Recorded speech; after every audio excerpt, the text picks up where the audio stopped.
बिस्मिल्लाहिर्रहमानिर्रहीम, इय्याका नअबुदु व इय्याका नस्तईन। सबसे पहले मैं पाकिस्तान तहरीक इंसाफ के तमाम वर्कर्स को, तमाम वोटर्स को, तमाम सपोर्टर्स को और लीडरशिप को मुबारकबाद पेश करता हूँ कि इलेक्शन कमीशन के अहकामात के मुताबिक आज अल्हम्दुलिल्लाह हमारे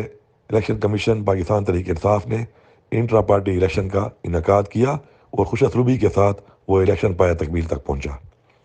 इस हवाले से जो तनकीद की जा रही है मुख्तलिफ पार्टियों की तरफ से और मुख्तलिफ लोगों की तरफ से, उसके बारे में मैं ये कहूँगा कि हमने हमेशा से आइन की, बालादस्ती की और पाकिस्तान के कानून की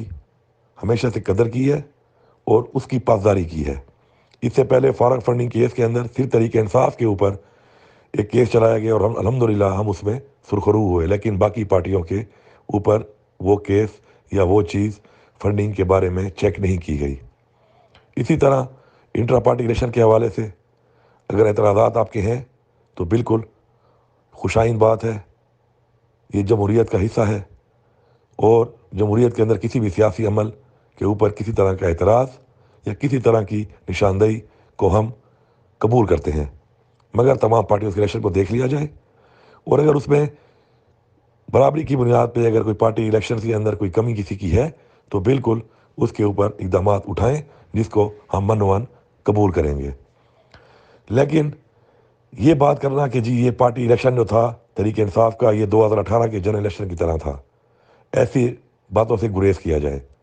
RTS किसने बिठाया, आप उसकी निशानदेही करें। आप ये इल्ज़ाम तहरीक इंसाफ पे नहीं लगा रही। मरियम औरंगज़ेब साहिबा,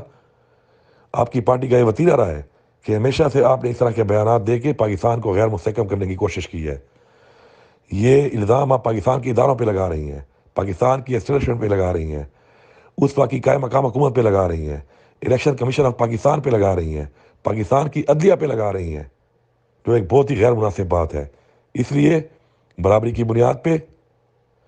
अगर कोई भी किसी भी तरह का कोई आपको एतराज़ है, आप उसको चैलेंज भी कर सकती हैं। अपने इलेक्शंस को भी पहले देख लें, अपने हालात भी देख लें, अपने मामलात भी देख लें। किसी पर एक उंगली उठाने से पहले वो 4 उंगलियां जो अपनी तरफ आपकी उठती हैं उन पर ज़रा गौर कर लिया करें। मेरी ये गुजारिश है कि हमने आगे बढ़ना है, हमने एक फ्री एंड फेयर इलेक्शन की तरफ जाना है और उसके बाद ये अवाम जिस पार्टी को भी इलेक्ट करती है, जिन लोगों को इलेक्ट करती है, उनके लिए हमने दुआ करनी है कि अल्लाह ताला कामयाब करे उनको कि वो पाकिस्तान की आवाम के लिए और पाकिस्तान के लिए ऐसे इक़दाम करें कि जिन मकासद के लिए जान और माल की कुर्बानियाँ देकर हमारे आबा अजदाद ने ये मुल्क हासिल किया और आज तक हमारी अफवाज, हमारी पुलिस और हमारी आवाम इस मुल्क के लिए कुर्बानियाँ दे रही है, उनके लिए ऐसे इक़दाम कर सकें कि पाकिस्तान एक खुशहाल मुल्क बने, पाकिस्तान एक खुद मुख्तार मुल्क बने और पाकिस्तान का नाम जब लें तो लोग उनको सलाम करें, लोग उनकी इज़्ज़त करें। ये हमारा मकसद होना चाहिए और ये बेजा तनकीद करके और अपने इदारों पर इल्ज़ाम लगा के इस तरह की बातों से गुरेज किया जाए। आप सबका बहुत शुक्रिया।